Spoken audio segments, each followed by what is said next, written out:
Okay, you've got your theme words and theme phrases out of the spider. How you use those results will depend on you, depend on what you're doing. You might be writing an article, you might be writing a YouTube description, or you might be writing something else. But the theme words here are the most important. They're more important than the theme phrases simply because the words in this list make up the words in this list. Now, you can see the most important phrase here.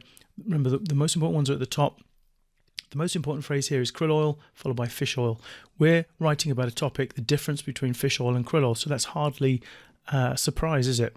However, if I include the word krill, and I include the word fish, and I include the word oil in my article, then I've got those two phrases covered. If krill oil and fish oil are really, really important phrases, then by all means, I'm going to use them naturally anyway. I'm not going to have to try and force krill oil or fish oil into my article. They will get used, as will fatty acids, as will DHA and EPA, although probably not as that phrase.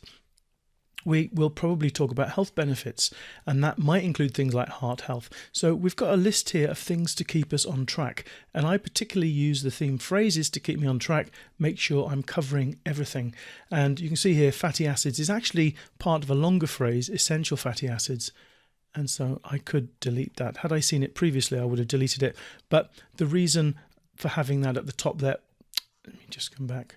The reason why it might be a good idea to have fatty acids up there is just a reminder that that word is actually so important.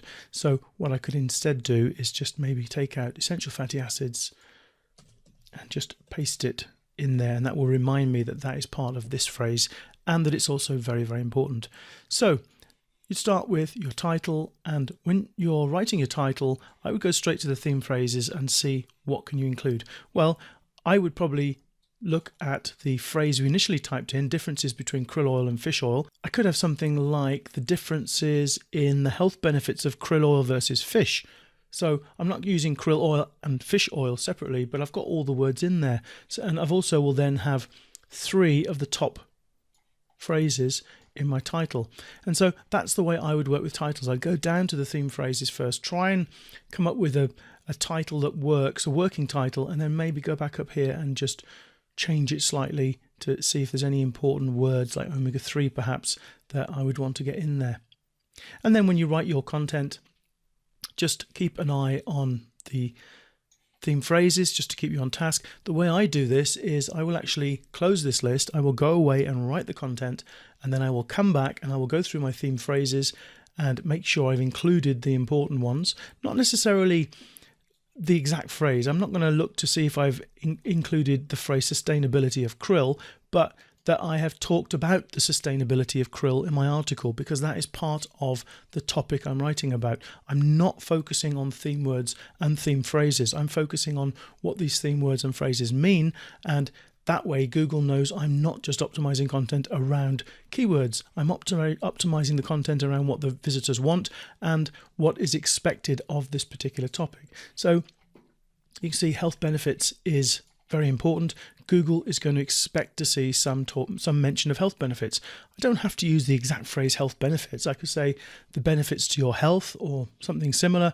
As long as I've got the word health and benefits in there, that's great. And so I would then, as I said, write the article, come back, go through the theme phrases, make sure I've covered all the topics. Have I mentioned anything about clinical trials, or have I mentioned anything about the effects on blood pressure? Once I've done that, I would then go through my theme words and make sure that I've got all of the important theme words into my article. And that's it. That's how I would approach using these keyword lists.